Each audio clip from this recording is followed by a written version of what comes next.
यीशु प्रभु के नाम में हमारे सभी मसीह भाई बहनों को जय मसीह की। परमेश्वर का धन्यवाद है। वचन के माध्यम से प्रियो, आज हम बात करेंगे कि हमारे यीशु प्रभु इस पृथ्वी पर जब आए तो वो किस उद्देश्य के साथ आए थे। लूका रचित सुसमाचार 4 अध्याय 16 पद से लेकर 18 पद तक मैं पढ़ूंगी। यहाँ पर इस प्रकार से लिखा हुआ है, फिर वो नासरत में आया जहाँ पाला पोसा गया था और अपनी रीति के अनुसार सबत के दिन आराधनालय में जाकर पढ़ने के लिए खड़ा हुआ। यशायाह भविष्यद्वक्ता की पुस्तक उसे दी गई और उसने पुस्तक खोलकर वो जगह निकाली जहाँ ये लिखा था, प्रभु का आत्मा मुझ पर है, इसलिए कि उसने कंगाल को सुसमाचार सुनाने के लिए मेरा अभिषेक किया और मुझे इसलिए भेजा कि बंदियों को छुटकारे का और अंधों को दृष्टि पाने का सुसमाचार प्रचार करूं और कुचले हुओं को छुड़ाऊं। सुंदर वचन के लिए परमेश्वर का धन्यवाद। जैसा कि हम जानते हैं प्रियो, पुराने नियम में प्रभु यीशु मसीह के विषय बहुत सारी भविष्यवाणियां पहले ही हो चुकी थी और प्रभु उन तमाम भविष्यवाणियों को पूरा करने के लिए इस संसार में आ गए। हम सब इस समय क्रिसमस की तैयारी, बड़े दिन की तैयारी में जोरों शोरों से लगे हुए हैं। प्रिय, परमेश्वर ये चाहते हैं कि हम सिर्फ संसारिक तौर से ही तैयारी ना करें। संसारिक तौर से हम बहुत कुछ करते हैं, हमें आत्मिक तौर से भी तैयारी करनी है कि हमारा यीशु सिर्फ इस संसार में ही नहीं, वो हमारे हृदय में खुशियों को लेकर आए, आनंद को लेकर आए। जो आत्माएं आज बुझी हुई हैं, जो निराशा में पड़े हैं, जो बहुत दुख उठा रहे हैं, प्रियो उनके जीवन में खुशियां आ जाएं।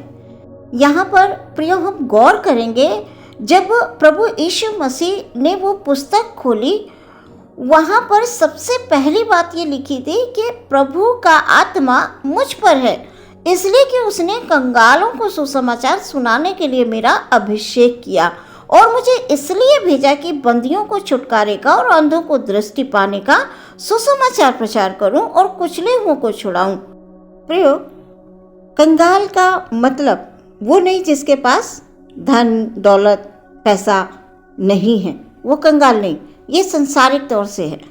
पर वचन के अनुसार कंगाल कौन है प्रियो? जो परमेश्वर को नहीं जानते।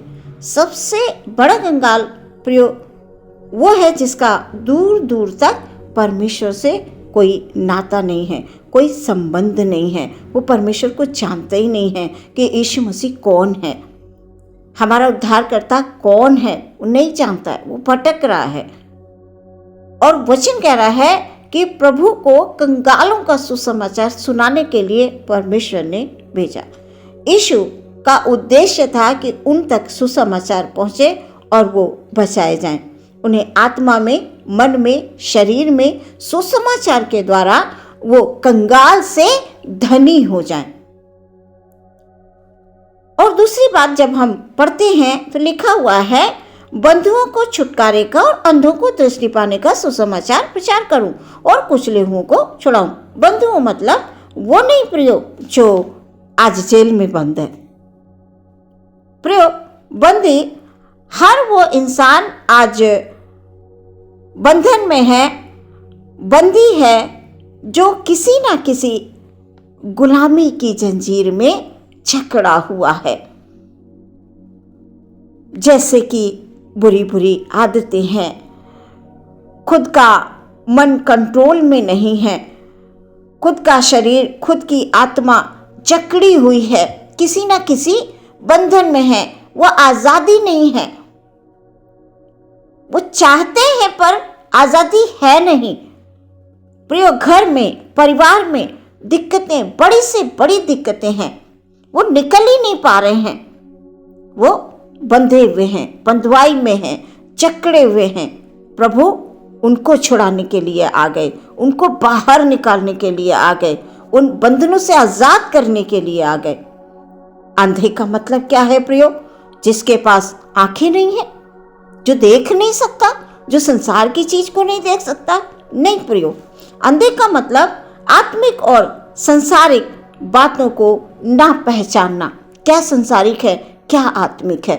आज हम देख रहे हैं प्रियो, हम सभी लोग अच्छी तरह से जानते हैं कि आज मनुष्य कितने अधिक पाप में डूबा जा रहा है। वो चाहता है कि हम पाप ना करें, पर फिर भी वो पाप कर बैठता है। क्यों प्रियो? क्योंकि मेरी प्रजा ज्ञान न होने के कारण नाश हो रही है। आज हम देख रहे हैं प्रियो, पाप बढ़ता जा रहा है। कई बार हम सब कुछ जानते हैं, देखते हैं, पर फिर भी अंधों वाला ही व्यवहार करते रहते हैं। हम टटोलते हुए चलते हैं प्रियो। कई जगह पर अंधों की आंखें प्रभु यीशु मसीह ने खोली। जो जन्म के अंधे थे उनकी आंखें खोली। ये देह की बात है प्रियो।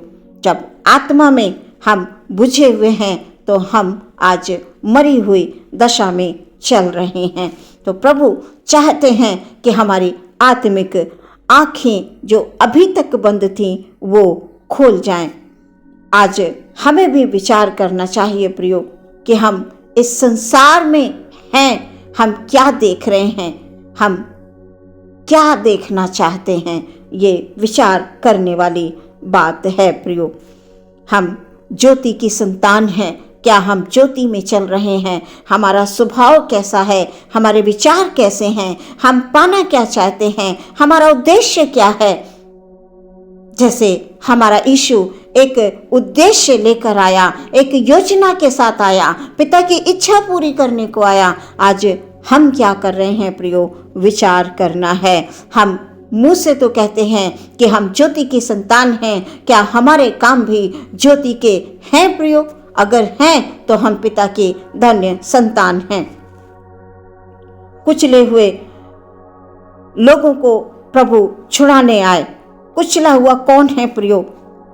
जिन्हें कोई नहीं पूछता, जो भटक रहे हैं, जो समाज में दुत्कार दिए गए हैं, जिन्हें दूर कर दिया गया है, जिन्हें लोग पसंद नहीं करते, असहाय सताए हुए लोग, उनको बचाने वाला कोई नहीं। पर प्रभु ऐसे लोगों को बचाने के लिए आ गए। प्रियो, आज हम जो कुछ भी वचन में पढ़ते हैं प्रियो, वो कोई किस्से कहानी नहीं है, ये सत्य घटनाएं हैं प्रियो। ये वो कहानियां नहीं हैं कि हम मनोरंजन के तौर पर इन्हें पढ़ें और छोड़ दें। नहीं प्रियो, हमें गंभीरता के साथ विचार करना है। यीशु मसीह उद्देश्य के साथ आए, उन्होंने उस उद्देश्य को पूरा किया, पिता की इच्छा को पूरा किया। आज हमें विचार करना है, बड़ी गंभीरता के साथ विचार करना है कि हमें मानव जीवन मिला है। हम मनुष्य बनकर इस संसार में आए हैं। सच में प्रियो, परमेश्वर की इच्छा हमारे लिए क्या है ये हमें पहचानना है। वचन के अनुसार हम यीशु की संतान कहलाते हैं। आज हमारा क्या उद्देश्य है? परमेश्वर ने हमें बहुत कुछ दिया है प्रियो, बहुत कुछ दिया है। अलग अलग तरह के वरदान हम सबके पास हैं। ऐसा हो ही नहीं सकता है कि हमें परमेश्वर ने कुछ बेहतर ना दिया हो, पर हम पहचान नहीं पाते हैं प्रियो। बस जो हमारे पास है हम उसका इस्तेमाल नहीं कर पाते, जो हमारे पास नहीं है हम उसके पीछे भागते हैं प्रियो। हम परमेश्वर से प्रार्थना करें, जो परमेश्वर ने हमें वरदान दिए हैं, क्या हम उनका सही इस्तेमाल कर पा रहे हैं प्रियो? यदि हम कर रहे हैं तो सच में हम परमेश्वर की धन्य संतान कहलाते हैं। और यदि हम नहीं उन वरदानों को पहचान पा रहे हैं, हम नहीं उन वरदानों का इस्तेमाल कर पा रहे हैं, तो हमें प्रार्थना की ज़रूरत है। परमेश्वर के निकट घुटने टेक कर प्रार्थना करना है, विश्वास की प्रार्थना करना है। ज़रूरत है प्रियो, अधिक से अधिक ज़रूरत है प्रार्थना करने की। पवित्रताई के साथ हमें प्रार्थना करना है, आगे बढ़ना है।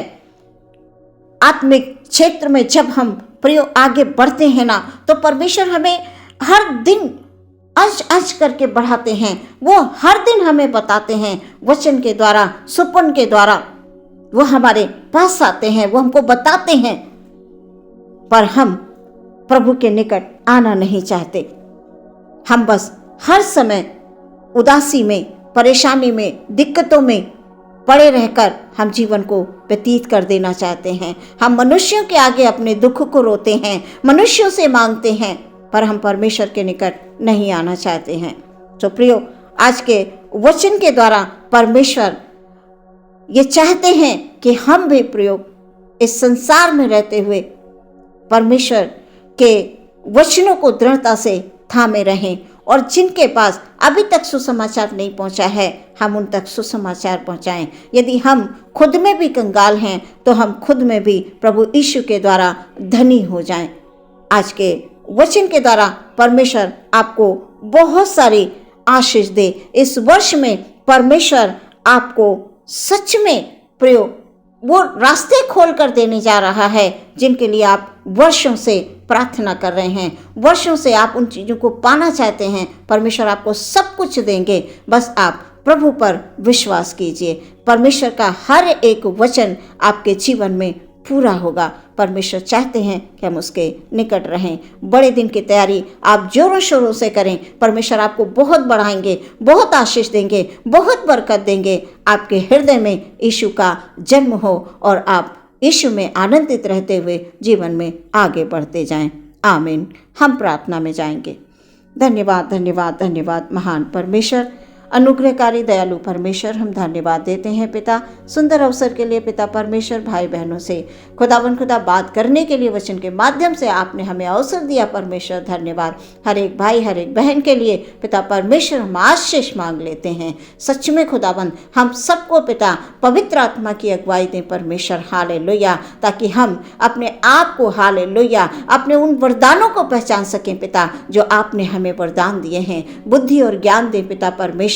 ओ हालेलुया, हालेलुया, हालेलुया। ताकि हम आत्मा में जागृत होकर प्रभु यीशु की सहायता से निरंतर आगे बढ़ते जाएं। आपके आशीष हालेलुया, हालेलुया हर एक भाई बहन, बड़े बच्चे, बुजुर्गों के लिए, सबके लिए परमेश्वर मांगते हैं खुदाबंद। ये आने वाला क्रिसमस, ओ परमेश्वर, आने वाला वर्ष परमेश्वर पिता हमारे हर एक भाई, हर एक बहन के लिए परमेश्वर हालेलुया, हालेलुया एक नई उन्नति को लेकर आएगा। Hallelujah, hallelujah. प्रभु एक एक जन की आप सहायता करें, मदद करें। प्रार्थना विश्वास के साथ यीशु के नाम से मांग लेते हैं। सुने और ग्रहण करें पिता। आमीन।